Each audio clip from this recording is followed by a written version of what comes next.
จะฟังสปอตนี้เราอยากให้คุณทำใจดีๆเชื่อไหมว่ามีประกันภัยที่คุ้มครองการเสียชีวิตสูญเสียอวัยวะหรือทุพพลภาพในราคาแค่หลักร้อยแล้วไงนอกจากนี้ยังคุ้มครองดูแลค่าใช้จ่ายในการจัดงานศพในกรณีที่เสียชีวิตจากการเจ็บป่วยด้วยให้จริงดิทั้งหมดนี้อัตราเบี้ยประกันภัยแค่200ต่อเดือนเหรอ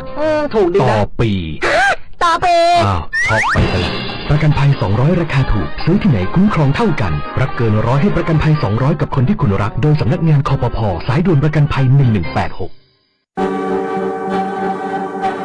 เฮ้เคยได้ยินคำว่าโกงนิดเดียวไม่เป็นไรป่ะโหคำนี้เอาไปตั้งแต่รุ่นแม่แล้วจ้าของฟรีไม่มีในโลกแต่ความโปร่งใสมีได้ถ้าเราไม่โกงเริ่มจากเรื่องเล็กๆไม่ลอกไม่แซงคิวไม่ใช้เส้นก็เทได้แบบไม่ต้องแอบเจนแซดยุคใหม่หัวใจไม่โกงพบเห็นการทุจริตแจ้งสายด่วนปปช.โทร1205สนับสนุนโดยกองทุนปปช.และสำนักงานปปช.ประจำจังหวัดแพร่ธนาคารอาคารสงเคราะห์ธนาคารที่ดีที่สุดสำหรับการมีบ้านเรายินดีให้บริการทั้งด้านสินเชื่อและเงินฝากไม่ว่าจะซื้อจะสร้างจะรีไฟแนนซ์จะต่อเติมซ่อมแซมอาคารหรือจะฝากจะถอนหรือซื้อสลากธนาคารอาคารสงเคราะห์ทำให้คนไทยมีบ้านข่าวดีธนาคารอาคารสงเคราะห์ออกหน่วยให้บริการนอกสถานที่ณที่ว่าการอำเภอ2ทุกวันอังคารตั้งแต่เวลา 9:00 นถึง 15:30 นและณที่ว่าการอำเภอวังชิ้นและที่ว่าการอำเภอหลองทุกวันพุธตั้งแต่เวลา 9:00 นถึง 15:30 นธนาคารอาคารสงเคราะห์ทำให้คนไทยมีบ้านติดต่อธนาคารอาคารสงเคราะห์สาขาแพร่โทร 054-621-490-5ศูนย์บริหารจัดการน้ำจังหวัดแพร่มีหน้าที่ในการบริหารจัดการน้ำในจังหวัดแพร่โดยมีเป้าหมายเพื่อให้มีแหล่งน้ำใช้อย่างเพียงพอสำหรับการดำรงชีวิตและการพัฒนาและเพื่อให้เกิดการใช้น้ำอย่างมีประสิทธิภาพและเป็นธรรมรวมถึงการอนุรักษ์แหล่งน้ำและการแก้ไขปัญหาน้ำท่วมศูนย์บริหารจัดการน้ำจังหวัดแพร่เข้าใจเข้าถึงพัฒนาเพื่อประชาชนติดต่อศูนย์บริหารจัดการน้ำจังหวัดแพร่โทร054-532-900หรือองค์การบริหารส่วนจังหวัดแพร่โทร054-532-485โปรดระวังมิจฉาชีพแอบอ้างแบงก์ชาติว่าจะช่วยติดตามเงินที่ถูกหลอกคืนได้อย่าเชื่อเด็ดขาดอย่าโอนเงินอย่าให้ข้อมูลส่วนตัวหากมีข้อสงสัยติดต่อแบงก์ชาติโทร1213อย่าหลงเชื่ออย่าตกเป็นเหยื่อซ้ำอีกครั้งแบงก์ชาติห่วงใยเตือนภัยการเงินย้ำอีกครั้งแบงก์ชาติโทร1213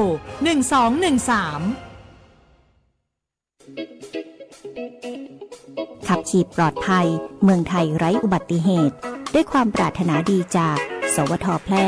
FM 91 เมกะเฮิรตซ์วิทยุแห่งประเทศไทยจังหวัดแพร่ 91 เมกะเฮิรตซ์ให้ความรู้คู่ความสุขที่นี่สถานีวิทยุกระจายเสียงแห่งประเทศไทยจังหวัดแพร่ส่งกระจายเสียงด้วยระบบ FM สเตอริโอมัลติเพล็กซ์ความถี่ 91 เมกะเฮิรตซ์จากนี้ไปติดตามรับฟังรายการแพร่สารฝันพลังใจโดยเครือข่ายดีเจคนพิการ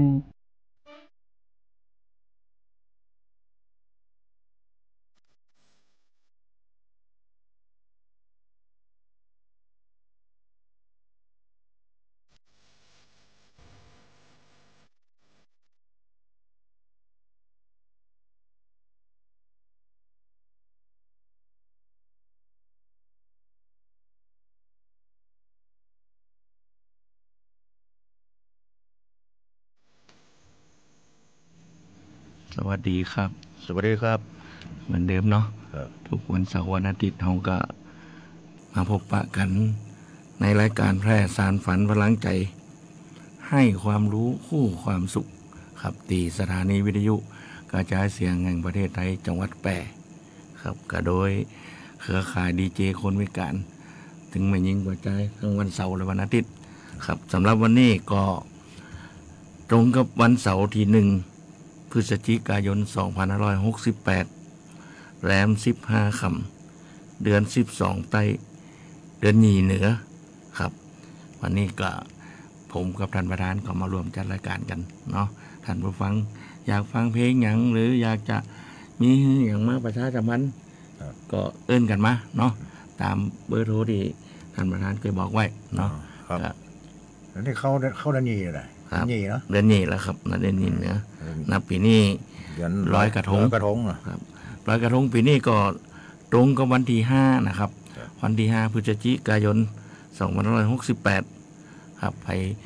มีกูมีกิ้มกับป้ากันไปหาความสุขไปหาร้อยกระทงเอาความทุกข์ความอยากต่างๆนะเราให้กระทงไปเนาะแล้วก็ขอให้โชคดีฮับปีใหม่ในวันร้อยกระทงเนาะกับทางรายการแพร่สารฝันก็มีอย่างมาช่วงนี้ท่านประธานเปิ้นก็มีรายการดีๆเนาะที่เปิ้นได้เรียบเรียงหรือนำมาสู่เรากันฟังหาข้อมูลมาครับเนาะหาข้อมูลนะครับยินดีได้ต้อนรับท่านผู้ฟังกับรายการแพร่สารฝันพลังใจครับทั้งคืน91 เมกะเฮิรตซ์สถานีวิทยุกระจายเสียงแห่งประเทศไทยจังหวัดแพร่หรือว่าสวทจังหวัดแพร่เห็นไหมทุกวันเสาร์และวันอาทิตย์เนาะเวลาดีๆแบบนี้ครับเนาะ15:10 นาทีจะถึง16 นาฬิกาหรือว่า3 โมงถึง4 โมงนะครับทุกวันเสาร์วันเสาร์ก็2 หนุ่มช่วงวันอาทิตย์ก็บางทีก็สับเปลี่ยนกันไปเนาะมี2 สาวนะครับ3 สาวก็แล้วแต่ทางรายการเปิ่นจะดำเนินรายการนี้เนาะแล้วแต่ตารางของแต่ละเดือนเนาะครับสำหรับวันนี้เช่นเคยครับผมอดุลธนันชัยครับประธานชมรมคนพิการอำเภอหนองมงไคครับก็ผมก็ติดตามกับท่านประธานมาตลอดเนาะรองประธานคนพิการอำเภอหนองมงไคชาลิรัตน์แนวนั้นนะครับก็มีปัญหาอย่างต่างๆนะเอิ้นกันมานะครับเนาะท่านประธานเปิ้นก็หาข่าวอย่างมากอะท่านผู้ฟังอยากมีปัญหาอย่างก็สอบถามกันได้ต้องการโห่อย่าง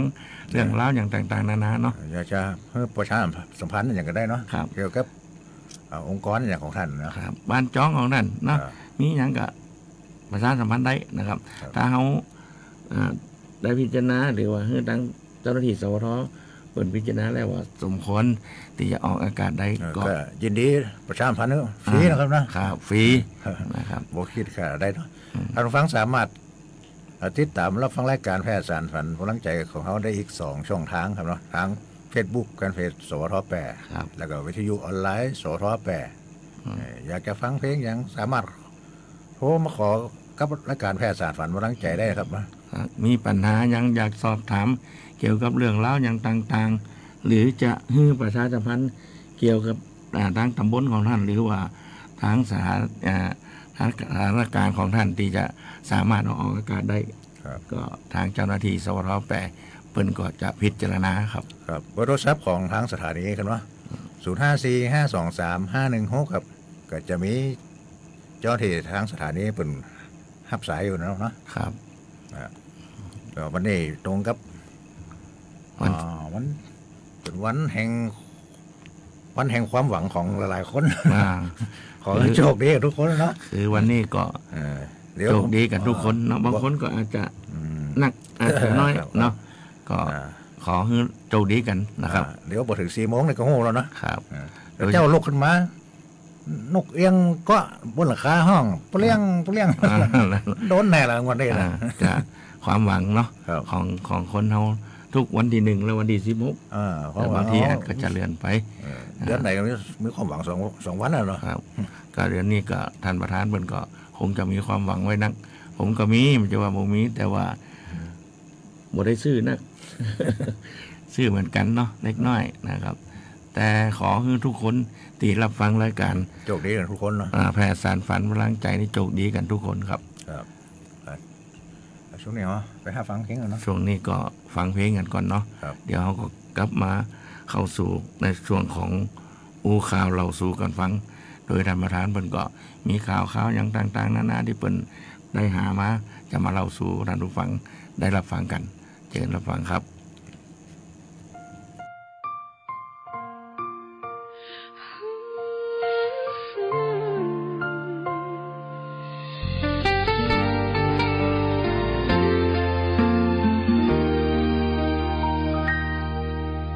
แผ่นดินนี้งดงามด้วยพระเมตตา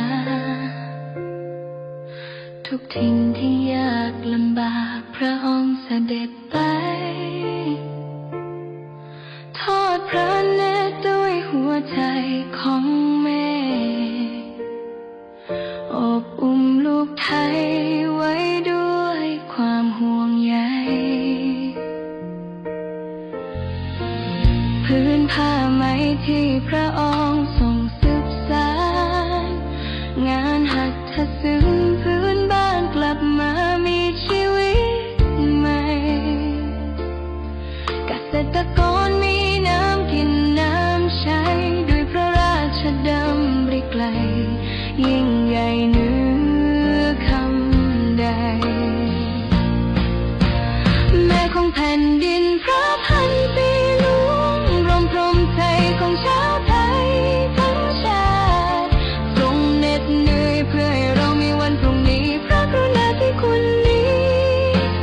หาที่สุดมิได้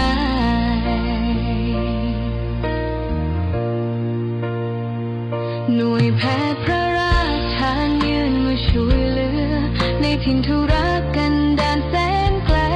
โครงการบ้านเล็กในป่าใหญ่เปี่ยมด้วยพระหฤทัยที่รักพื้นป่าไทยแม้วันนี้พระองค์เสด็จสู่สวรรคาลัยแต่ความดีพระองค์อยู่ในหัวใจทุกลมหายใจยังเอ่ยนามแม่ของแผ่นดินผู้งดงามน้อมรำลึกคุณงามความดีผู้ให้แผ่นดินนี้งดงามด้วยรักเราจะเดินตามรอยเบื้องพระยุคลบาทด้วยใจพักดีไม่รู้เลยขอถวายความอาลัยแด่พระพันปีหลวงแม่ของแผ่นดินทะสถิตในดวงใจไทยตราบนิจนิรันดร์ ข่าวสารหน้าหู้อู้ม่วนจวนฟังในช่วงอู้ข่าวเหล่าสู่กันฟังครับท่านผู้ฟังก็ได้รับความสุขจากเสียงเพลงที่ทั้งเจ้าหน้าที่สพทแปรเปิดได้จัดให้ท่านผู้ฟังได้รับฟังกันเนาะก็สำหรับวันนี้ก็โดยท่านประธานเพิ่นก็ได้เตรียมข่าวหลายเรื่องหลายเล่ามาเล่าสู่ท่านผู้ฟังได้รับฟังกันในช่วงอู้ข่าวเล่าสู่กันฟังครับวันนี้เริ่มแล้วนะบัตรสวัสดิการแห่งรัฐเริ่มวันนี้เนาะครับ1 พฤศจิกายนแล้วก็เขาว่าบัตรคนจนนั่นก็บัตรคนจนครับเนาะแล้วก็คนละครึ่งก็เริ่มวันที่29แล้วเนาะ29ตุลามาแล้วแต่บัตรสวัสดิการนั่นเริ่มวันนี้ครับเนาะเริ่ม1 พฤศจิกายน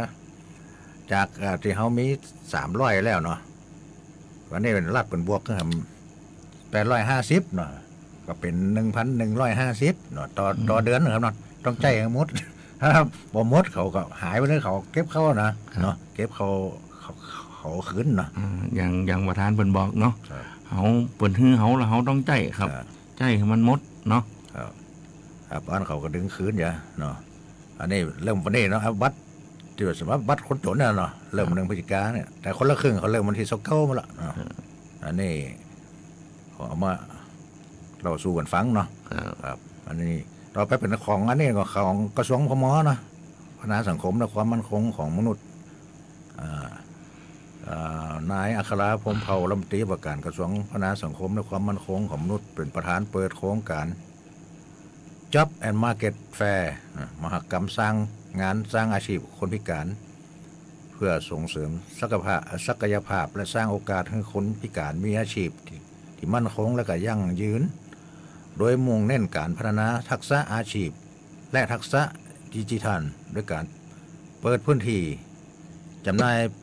ผลิตภัณฑ์สินค้าเชื่อมโยงกับสถานประกอบการเพื่อการจ้างงานโดยนางสาวสนธยา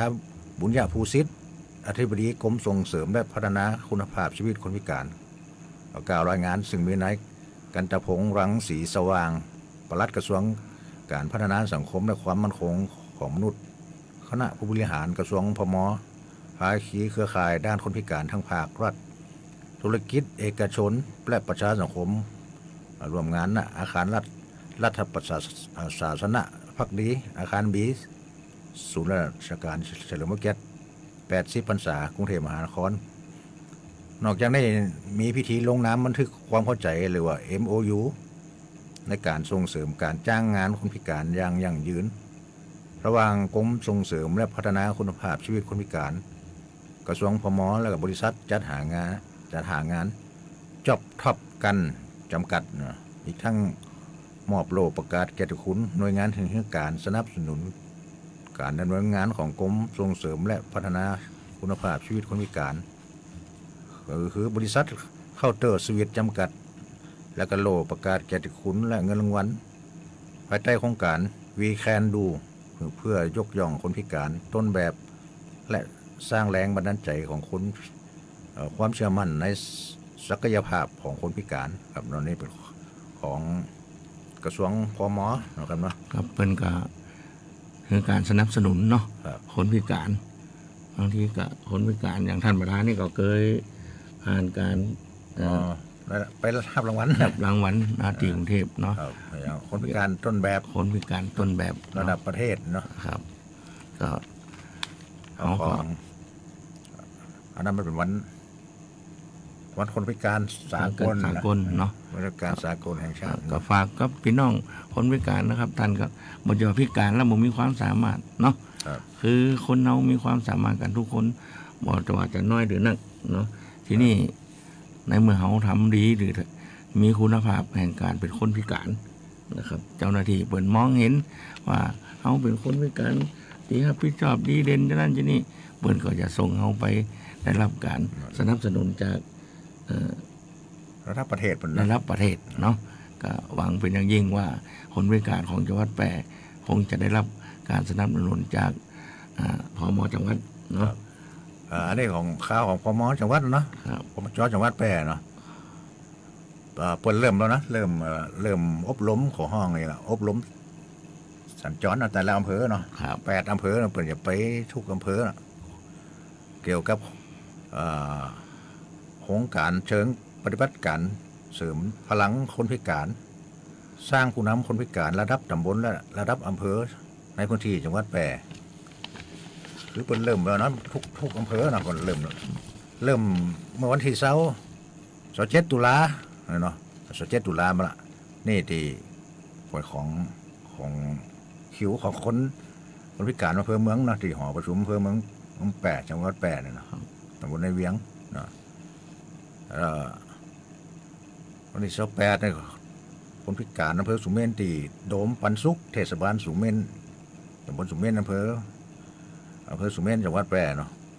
วันที่29เนี่ยก็เริ่มมาละคนพิการอำเภอสุเมนเนาะที่หอประชุมองค์การบริหารส่วนตำบลแม่พุงอำเภอมาจิ้นจังหวัดแพร่วันที่30 ตุลาที่ของคนพิการอำเภอเด่นชัยเนาะเด่นใจเนาะที่ห้องประชุมเทศบาลตำบลเด่นใจจังหวัดอำเภอเด่นใจจังหวัดแพร่เราข้ามไปวันที่3เนาะวันที่3เปิดของพิการอำเภอ2ที่ห้องประชุมองค์การบริหารส่วนตำบลบ้านหนุนอำเภอ2จังหวัดแพร่วันที่4เป็นของอำเภอล่องกวางที่ห้องประชุมสตรีอำเภอล่องกวางตำบลตุงศรีอำเภอล่องกวางจังหวัดแพร่วันที่5เป็นคนพิการอำเภอหนองมะไคเขาแล้วเนาะที่ห้องประชุมเทศบาลตำบลหนองมะไคอำเภอหนองมะไคจังหวัดแพร่เนาะแล้วก็วันที่6ก็คือสุดท้ายก็คือวันที่6เนาะอำเภอหลองที่ศาลาอเนกประสงค์วัดศรีดอนคำตำบลให้อ้ออำเภอหลองจังหวัดแพร่ครับเนาะเป็นสัญจรหมดเนาะการนี้ก็ขอขอบคุณเนาะทั้งเจ้าหน้าที่ที่สนับสนุนคนพิการได้มีความมีศักยภาพในการดำรงชีวิตเกี่ยวกับการปฏิบัติตัวของคนพิการว่าปฏิบัติตัวจะได้รับการสนับสนุนจากผู้ที่รับการสนับสนุนของพม.จังหวัดแพร่ปัญญามีหัวข้อนะปัญญามีนางสาวโสภินสวนหงส์เนาะพัฒนาสังคมและความมั่นคงของมนุษย์จังหวัดแพร่กล่าวรายงานโดยนางสาวชุติมนต์แรกเข้า ผู้อำนวยการศูนย์บริการคนพิการจังหวัดแพร่เนาะเปิดกับมีเกี่ยวบรรยายเกี่ยวกับหัวข้อว่าภัยออนไลน์และการรู้เท่าทันสื่อดิจิทัลการป้องกันที่เกิดจากเทคโนโลยีเช่นการหลอกลวงออนไลน์หรือข่าวปลอมหรือว่าเฟกนิวส์เนาะอันนี้นั่นแหละเขาก็ไปอบรมตีศูนย์บริการคนพิการจังหวัดแพร่เนาะครับนั่นเปิ้นก็มาอบรมเกี่ยวกับอันนี้เนาะไอ้เฟกนิวส์ไอ้เรื่องข่าวปลอมอย่างนี้เนาะเปิ้นจะเฮาว่าเฮาสมัครเข้าหันมันจะมีสีเขียวๆขึ้นมาเนาะมันจะเข้าห้องว่าอย่างดีเฟนเนี่ยเนาะดีเฟนเนี่ยนั่นคือมันจะเป็นข่าวปลอมนะเพราะว่าขึ้นดีเฟนขึ้นเนาะหรือว่าไปโทรเข้ามาถ้าแบบมันมีดีเฟนหรือเฮาหับกันเลยโทรศัพท์มันเป็นอันมิจฉาชีพละเปิ้นอย่างคือเข้าไปเนาะเข้าไปแอปของเปิ้นนะวันนั้นเฮาก็ไปอบรมเนาะเกี่ยวกับที่ข้างศาลากลางเพิ่นก็คือความรู้หลายๆเรื่องเนาะเกี่ยวกับทางคนพิการแล้วผู้สูงอายุเนาะก็เพิ่นสนับสนุนนะครับเฮาฮู้ไว้นะบ่ได้ตกเป็นเหยื่อของไอ้พวกมิจเนาะพวกมิจฉาชีพนี่อย่างอันนี้เพิ่นของสถิติจังหวัดเนาะเพิ่นมาอบรมความรู้เนาะเกี่ยวกับปฏิบัติการเสริมพลังคนพิการสร้างผู้นำคนพิการระดับตำบลระดับอำเภอด้วยครับนี่เป็นข่าวของพมจ.แปรครับก็เพิ่นก็สำหรับคนพิการเนาะเพิ่นจะสนับสนุนที่ก็ขอขอบคุณทั้งเจ้าหน้าที่เขาที่ให้ความสามารถเกี่ยวกับคนพิการนะครับสามารถไปเป็นผู้นำระดับอำเภอระดับตำบลเนาะคนพิการนี่มันเปิดนั้นนี่เนาะของมาออกของห้องออกพื้นที่เนาะแต่ละพื้นที่เนาะเปิดเอาคนพิการตำบลละ5 คนนั่นตำบลละ5 คนแล้วก็มาอบรมวันเดียวนะครับเนาะวันเดียวเนาะมีกาพานะเดินทางกาอย่างด้วยเนาะใช้จ่ายอย่างต่างๆนะเปิดออกครับนี่เป็นข่าวของพมจังหวัดแปรครับช่วงนี้เขาไปฟังเพลงกันนะครับก็รับฟังเพลงก่อนเนาะเดี๋ยวก็กลับเข้ามาสู่ในช่วงของอู้ง่ายฟังม่วนเนาะท่านประธานเพิ่นก็หากำง่ายๆอู้ดีมันม่วนมาเราสู้ก็ท่านผู้ฟังได้รับฟังกันครับเชิญรับฟังครับจากอดีตถึงปัจจุบันในยามที่คนไทยทุกข์ร้อนรำเค็ญไม่ว่าจะอยู่หนไหนเหนือใต้ออกตกสถาบันพระมหากษัตริย์ของไทยตลอดจนพระบรมวงศานุวงศ์ทุกพระองค์ไม่เคยทอดทิ้งพระสกนิกรทรงให้ความช่วยเหลือและบรรเทาความเดือดร้อนทุกครั้งไปสร้างขวัญและกำลังใจแก่พระสกนิกรตลอดมาขอทุกพระองค์ทรงพระเจริญสำนักงานประชาสัมพันธ์ที่ 3 กรมประชาสัมพันธ์สวัสดีครับกระผมนายณัฐพัฒน์ขอนพิกุลนักเรียนชั้นมัธยมศึกษาปีที่ 6/3 โรงเรียนนารีรัตน์จังหวัดแพร่กระผมรู้สึกเสียใจเป็นอย่างมากครับต่อการเสด็จสวรรคตของสมเด็จพระนางเจ้าสิริกิติ์พระบรมราชินีนาถพระบรมราชชนนีพันปีหลวงพระองค์ทรงประกอบพระราชกรณียกิจมากมายเพื่อพัฒนาเยาวชนและประสบนิกรชาวไทยเป็นแม่หลวงของทั้งแผ่นดินกระผมขอมอบบทประพันธ์ที่กระผมประพันธ์จากใจเพื่อแสดงความสำนึกในพระมหากรุณาธิคุณครับแม่ผู้เป็นดั่งดวงใจไทยทั้งชาติแม่เป็นปราชญ์หัตถศิลป์ถิ่นวิถีแม่ผู้ห่วงปวงราชด้วยอารีแม่ผู้ชี้ทางธรรมดำรงไทยแม่หลวงลาฟ้าสลัวไปทั่วทิศราชน้อมจิตบารมีพิสุทธิ์ใสพระผู้เสด็จสู่สวรรค์คาลัยสถิตที่กลางใจไทยนิรันดร์ข้าพระพุทธเจ้านายณัฐพัฒน์ขอนพิกุลนักเรียนชั้นมัธยมศึกษาปีที่ 6/3 โรงเรียนนารีรัตน์จังหวัดแพร่ครับผมร้อยตรีสงวนธง22นะครับในนามของวิทยาวัจกรของวัดเวียงตั้งได้รับทราบข่าวการสวรรคตของ สมเด็จพระนางเจ้าพระบรมราชินีนาถพระพันปีหลวงรู้สึกว่าใจหายนะครับเพราะว่าตลอดระยะเวลา40 กว่าปีที่วัดเวียงตั้งได้รับพระมหากรุณาธิคุณจากพระองค์ท่านนะได้อุปถัมภ์ค้ำชูเจ้าวาดวัดเวียงตั้งแล้วก็วัดเวียงตั้งมาโดยตลอดพระพันปีหลวงท่านได้เสด็จมาเยี่ยมหลวงพ่อที่วัดเวียงตั้งนะครับครั้งนั้นผมเพิ่งรับรายการใหม่ๆอยู่ที่ค่ายจิรประวัตินครสวรรค์ผมก็ได้เดินทางกลับมาเพื่อจะเข้าเฝ้าแล้วผมก็ได้เข้าเฝ้าอย่างใกล้ชิดต่อพระองค์ท่านมีพระสุรเสียงที่รู้สึกว่าไม่เคยได้ยินจากไหนมานะครับผมซึ้งในน้ำพระราชสวนีของพระองค์แล้วก็ในฐานะที่ผมเคยเป็นข้ารองทุยบาทเป็นทหารแล้วก็เคยรับใช้สถาบันมาผมก็ได้นำปรัชญาต่างๆเกี่ยวกับเรื่องปรัชญาเศรษฐกิจพอเพียงหรือการครองตนให้เป็นประโยชน์ต่อชุมชนนะครับครอบคลุมกว้างไกลสื่อสารฉับไวฟังสวทแพร่ FM 91 เมกะเฮิรตซ์ กรมประชาสัมพันธ์สื่อรัฐพัฒนาคุณภาพชีวิตคนจังหวัดแพร่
สบายๆได้ประเด็นในช่วงอู้ง่ายฝังมวล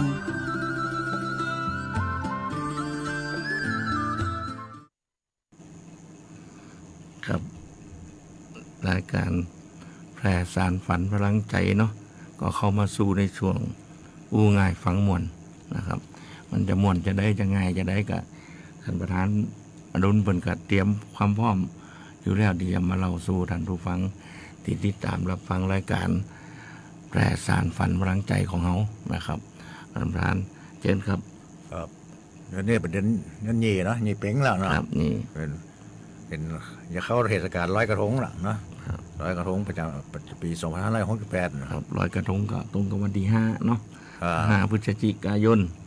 2568วันลอยกระทงมันเป็นเทศกาลของกลุ่มชาติพันธุ์ไทยตะวันออกเฉียงใต้รวมทั้งประเทศไทยตรงกับมันขึ้น15 ค่ำเดือน12หรือแบบมันเขายี่เป้งนะยี่เป้งนะครับอันนี้ตามปฏิทินจันทรคติไทยนะประเพณีกำหนดขึ้นเพื่อเป็นการสะเดาะเคราะห์และขอขมาต่อพระแม่คงคาซึ่งเป็นเทวดาในคติฮินดูแต่เทศกาลนี้มีร่องรอยหลักฐานย้อนไปถึงจีนและอินเดียโบราณเนาะเห็นเนาะเปิ้นมันไม่ตีมาเนาะลอยกระทงแต่ปีนี้เปิ้นว่าแล้วแต่ความเหมาะสมเนาะมันอยู่ในช่วงของการแสดงไว้อะไรของพระพันปีหลวงเขานะเป็นสวรรคตนะก็แล้วแต่ละตำบลหรือแล้วแต่สถานที่แต่บอกแล้วแต่เนี่ยบทแต่ความเหมาะสมเลยเนาะครับก็คือแล้วแต่ตำบลก็ต้องมีดุลพินิจว่าในช่วงนี้ผมบอกเลื่อนเลิงเฮฮาอะไรนะเพราะในช่วงของพระเจ้าพันปีหลวงเนาะอยู่ในช่วงแสดงความไว้อะไรอยู่เนาะครับเรากับเปิดการประเจว่าจะมีประกวดนางนพมาศหนูน้อยนพมาศอันนี้มีบ่ได้เลยเนาะนี่บ่มีกันวะนี่มีเปิดว่าแล้วแต่ความเหมาะสมขอไปก่อนเนาะงดไปปีก่อนครับแล้วก็ว่ากันไหมร้อยกระทงปีนี่ตรงกับวันพุธที่5 พฤศจิกายน 2568ครับคืนวันเพ็ญเดือน12คืน15 ค่ำเดือน12หรือเดือนยี่เป๋งมันเฮาเนาะติดพระจันทร์เต็มดวงจะทอแสงนวลส่องสว่างทั่วผืนน้ำเปิดโอกาสทั้งชาวไทยได้รวมกันสืบสานวัฒนธรรมอันดีงามที่มีมาแต่โบราณความสำคัญของร้อยกระทงเนาะคือเป็นบ้านเขาก็ขอร้อยสะเดาะเคราะห์อย่างนั้นนะส่งน้ำแล้วก็ยังขอขมาพระแม่คงคาเนาะที่เปิดได้กินได้ใจได้อาบได้นะครับก็โดยเฉพาะก็พระแม่คงคาเป็นตีของนั้นชาวไทยเขานี่มันเป็นประเพณีตั้งพระแม่คงคาเนี่ยมันก็คือประเทศอินเดียเหมือนกันเนาะแม่น้ำคงคาเนี่ยแต่ร้อยกระทงบ้านเขาเนี่ยเป็นพระบาทยุสุโขทัยน่ะเนาะนางนพมาศนางนพมาศสุโขทัยเนาะมันก็แล้วแต่สถานที่แล้วแต่เทศกาลของแต่ละจังหวัดแต่ตำบลที่จะจัดขึ้นเกี่ยวกับงานวันลอยกระทงนี่เพื่อเป็นพุทธบูชาต่อรอยพระพุทธบาทตำนานที่ชาวพุทธคุ้นเคยที่สุดเล่าในสมัยพุทธกาลหลังจากพระพุทธเจ้าเสวยเข้ามัทุปายาตที่นางสุชาดาถวายแล้วก็ได้ทรงนำถาดทองร้อยในแม่น้ำเนรัญชลาและอธิษฐานว่าหากจะได้ตรัสรู้เป็นพระพุทธเจ้าขอให้ถาดทองร้อยทวนน้ำปรากฏว่าถาดได้ร้อยทวนน้ำขึ้นไปจนถึงพิภพของพญานาคจึงเกิดความเหลื่อมใสและทูลขอให้พระองค์ประทับร้อยพระบาทไว้ริมฝั่งแม่น้ำเพื่อให้เรานาคได้ขึ้นมาสักการะเนาะการร้อยกระทงเปรียบเสมือนการบูชาร้อยพระพุทธบาทอันศักดิ์สิทธิ์นั่นสืบต่อมาเพื่อเป็นบูชาเทพเจ้าสูงสุดของศาสนาพราหมณ์ฮินดูและอีกครั้งหนึ่งเชื่อว่าประเพณีได้รับอิทธิพลมาจากการทำพิธีลอยโคมประทีปนะปล่อยกลมหน่อยเนาะปล่อยกลมบรรเทาปล่อยกลมของศาสนาพราหมณ์ฮินดูเพื่อบูชามหาเทพ ทั้งสามคือพระอิศวรพระนารายณ์และกับพระพรหมต่อมาชาวพุทธได้ปรับเปลี่ยนรูปแบบเป็นการใจกระทงดอกบัวลอยไปตามสายน้ำเพื่อบูชาลอยพุทธบาทแทนแล้วก็เป็นการน้ำลึกถึงพญานาคผู้ปกป้องพระพุทธศาสนาอีกตำนานหนึ่งกล่าวถึงสมัยพระเจ้าอโศกมหาราชที่ทรงตั้งพระทัยว่าจะสร้างเจดีย์ 84,000 องค์แต่ถูกพญามารขัดขวางพระอุปคุตมหาเถระจึงต้องไปขอให้พญานาคมาช่วยปราบมารจนสำเร็จการลอยกระทงนั่นคือเดือนเพ็ญจึงเป็นการรำลึกถึงคุณงามความดีของพญานาคที่ช่วยคุ้มครองศาสนานั่นเองเนาะอันนี้หากพูดถึงลอยกระทงในประเทศไทยตำนานที่โด่งดังที่สุดก็ของหนึ่งพูดเรื่องแล้วของนางนพมาศเนาะพระสนมเอกของพระหลวงแห่งกรุงสุโขทัยจึงปรากฏในหนังสือตำรับท้าวศรีจุฬาลักษณ์ว่าเล่ากันว่า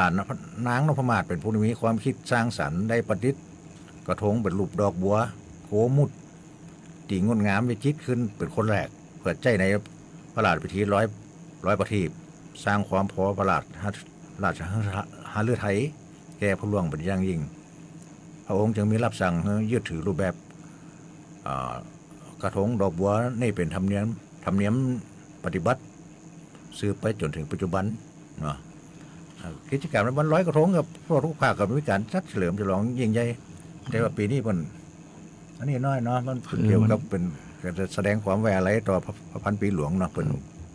สวรรคตเนาะอันนี้ก็แล้วแต่สถานที่นะทางด้านประธานมันก็ความเป็นมาเป็นไปของลอยกระทงเนาะงานลอยกระทงที่มันมีมาได้จะได้นะครับเป็นประเพณีเนาะตั้งแต่เผาเทียนเล่นไฟต้นกำเนิดกันที่จังหวัดสุโขทัยนะต้นกำเนิดลอยกระทงเนาะช่วงนี้ก็ไปช่วงหน้าเป็นช่วงหน้าสาระเนาะฟังเพลงกันก่อนเนาะเชิญฟังครับ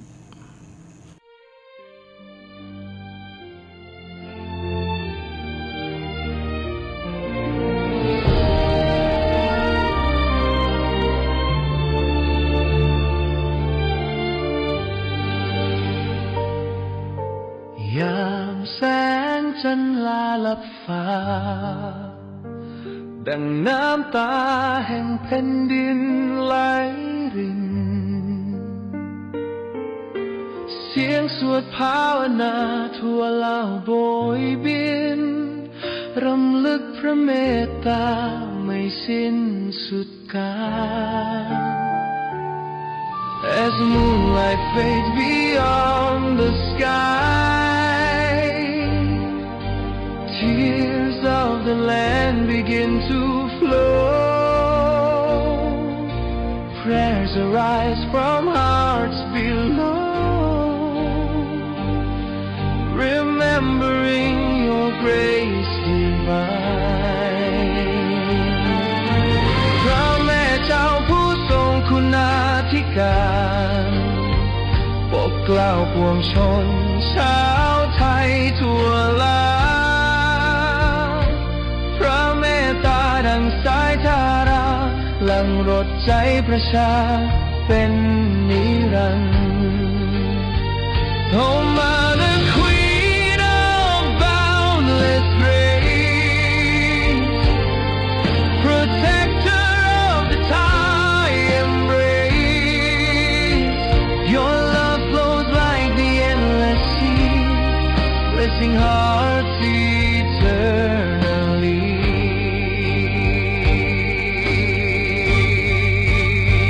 ขอกราบแทบพระบาทด้วยดวงใจภักดีน้ำตานี้หลั่งจากใจรำพันขอถวายอะไรด้วยรักนิรันดร์เหนือกล้าวเหนือศีรษะสถิตนิพพานธารา We bow our hearts beneath your reign with tears of love, with noble pain, eternal grief, eternal grace, your soul ascends to heaven's embrace. 21 นา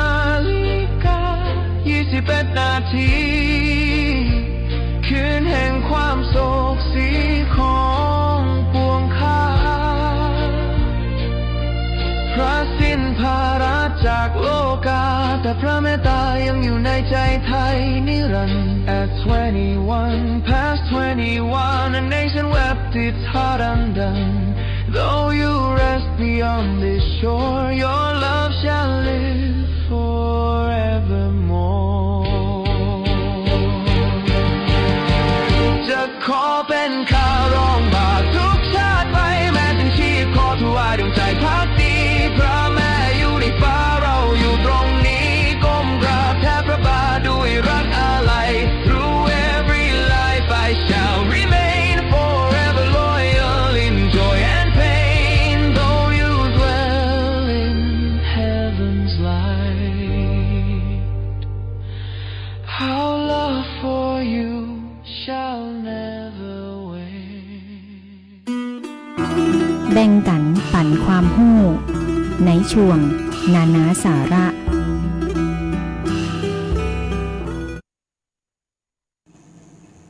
ครับก็รายการแพร่สารฝันพลังใจก็เข้ามาสู่ช่วงสุดท้ายเนาะก็ในช่วงของนานาสาระโดยท่านประธานบนก็คงจะมีเรื่องราวต่างๆนานาดีนานาสาระอย่าเราสู่ท่านผู้ฟังได้รับฟังกันเนาะครับผู้ใหญ่คนจักปากกาก็ปากกาเนี่ยกาดำๆเนี่ยกาอีกาเนี่ยอีกานะปากกามันเป็นป่าประจำจังหวัดแปลงเขาเลยบ้านเขาห้องป่าเพี้ยเนี่ยเนี่ยห้องปากกาเนาะเป็นป่าประจำจังหวัดแปลอันนี้เป็นลักษณะเด่นก็เป็นป่าพื้นถิ่นที่พบในแม่น้ำสายสำคัญของจังหวัดแปรเช่นแม่น้ำยมเป็นต้นเนาะเนื้อป่าเพี้ยมีรสหวานแล้วมีความนึบอร่อยเป็นป่าที่นิยมกันอย่างมากในท้องถิ่นป่าเพี้ยนะมันลาบป่าเพี้ยลาบเนาะท่านผู้ฟังก็คงจะหูดีลาบคงจะได้กินกันละลาบม้อยกับแล้วลาบป่าเพี้ยนะครับนี่ท่านประธานเพิ่นก็เอาข้อมูลเกี่ยวกับป่าเนาะพอดีเอาป่าหยังมันก็บ่เท่าลาบป่าเพี้ยนะครับแต่ความล้ำความอร่อยของมันเนาะแต่ท่านผู้ฟังอาจจะบ่เหมือนพวกนี้เนาะอาจจะบางคนก็ชอบบางคนก็บ่ชอบตีอ้างไม่ถางครับเขาเลี้ยงในกระชังนะป่าเพี้ยนะตอนแรกผมก็ไปซื้อเนาะปุ่นจูอ้างไม่ถางนะอ้างไม่ถางนี่ดูดังลองกว้างเนาะอ้างไม่มันต้องไปบ้านนะอย่างนี้ไงบ้านเวียงตรงนั้นบ้านเวียงอย่างนี้ผมก็บ่เคยไปกันแต่ครับเนาะได้ยินแต่ชื่อครับมันเป็นป่าที่หายากขึ้นในธรรมชาติแต่ปัจจุบันก็มีการส่งเสริมเพาะเลี้ยงเพื่อจำหน่ายนะสถานะป่ากาหรือป่าเพี้ยได้รับการแต่งตั้งเป็นสัตว์น้ำประจำจังหวัดแพร่อย่างเป็นทางการเมื่อวันที่30 มกราคม 2558เนาะนี่เป็นป่าประจำจังหวัดแพร่แต่ทั้งอีสานเพิ่นก็ว่าทั้งอีสานก็เป็นป่าประจำจังหวัดสกลนครคือป่ากาเนี่ยนะป่าหรือว่าป่าอีกำชื่อเหมือนกันเนาะเหมือนกันซึ่งเป็นป่าที่มีรูปร่างปั๊มลำตัวสีดำหรือว่าสีน้ำตาลเข้มและมีหนวด2 กูลักษณะเป็นป่าน้ำจืดในวงป่าตะเพียนมีลักษณะปั๊มหลังปังครีบหลังสูงบ่มีก้านครีบแข็งแหล่งที่อยู่กับปากกามักหากินตามพื้นท้องน้ำความสำคัญของปากกาก็คือเป็นสัตว์ประจำจังหวัดสกลนครแล้วก็ปรากฏในตาประจำจังหวัดด้วยเป็นป่าสกลนครด้วยแล้วก็จังหวัดแพร่ด้วยครับก็ห้องป่าเพี้ยเนาะป่าเพี้ยนะครับป่าเพี้ยดำๆนะป่าเพี้ยลาบใส่เปลือกไม่แดงสุดยอดท่านผู้ฟังก็คงจะได้ชิมรสของมันแล้วความอร่อยเป็นจะได้เนาะเขาห้องลาบป่าเพี้ยนะครับลาบป่าอย่างอื่นเจเต้าลาบป่าเพี้ยผมก็เคยกินมาแล้วเนี่ยช่วงนั้นนะสาระผมไปหาข้อมูลนี่มาแล้วเนาะจากGoogle นะจาก Google ครับเวลาเขาก็ไล่หลังมันเนาะช่วงนี้เขาก็คงจะลากันไปก่อนเนาะเราปะกันใหม่ในวันเสาร์หน้าเนาะ สำหรับวันพุธนี้ก็คงจะเป็น2 สาวนะสุภาพสตรี2 สาวก็ขอฝากขอบคุณทั้งเจ้าหน้าที่สวทและท่านผอ.สวทแปรที่ได้การสนับสนุนทางคนพิการร่วมจัดรายการที่สถานีวิทยุกระจายเสียงแห่งประเทศไทยจังหวัดแพร่ที่ขาดบ่ได้กับทางพมจ.จังหวัดแพร่เนาะครับคุณนางสาวโสภินสุวรรณหงส์เนาะเป็นการสนับสนุนคนพิการครับก็ขอขอบคุณท่านผู้ฟังนอนที่ติดตามรับฟังรายการของเอาจนจบรายการนะครับครับสำหรับวันนี้ถูกหวยกันก็เข้านะสวัสดีครับสวัสดีครับดิฉันนางประภารัตน์แต้กุลนะคะนายกสมาคมสตรีนักธุรกิจและวิชาชีพแห่งประเทศไทยจังหวัดแพร่ในพระบรมราชินูปถัมภ์ตั้งแต่ดิฉันได้ทราบข่าวการสวรรคตของพระองค์ท่านนะคะดิฉันรู้สึกเสียใจเพราะตลอดชีวิตของดิฉันที่ผ่านมานะคะดิฉันเห็นพระราชกรณียกิจของท่านที่พระองค์ท่านนะคะได้เสียสละเพื่อประชาชนชาวไทยนะคะแล้วก็ได้ทำพระราชกรณียกิจติดตามองค์พระบาทสมเด็จพระเจ้าอยู่หัวในรัชกาลที่9นะคะตั้งแต่ดิฉันเป็นเด็กจนถึงณตอนนี้ได้ทราบซึ้งในพระราชกรณียกิจของท่านและขอให้พระองค์ท่านเสด็จสู่สวรรคาลัยค่ะ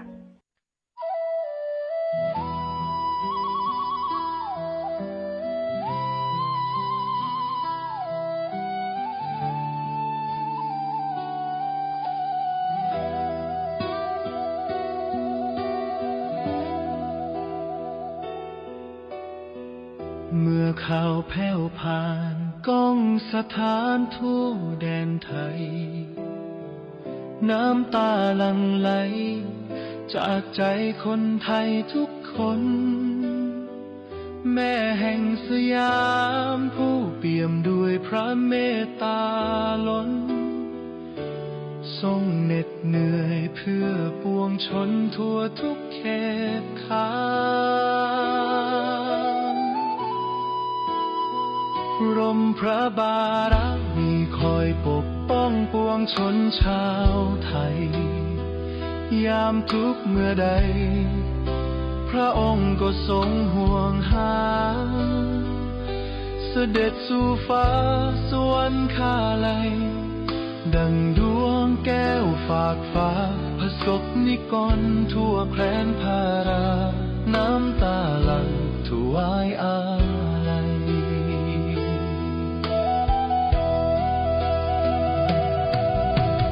พระองค์คือดวงแก้วในใจคนไทยเรื่อยมา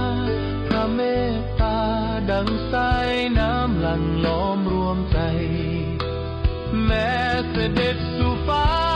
ไกลสุดแสนจากแผ่นดินไทยจะขอเถิดทูลไว้ในใจตราบนิจนิรันดร์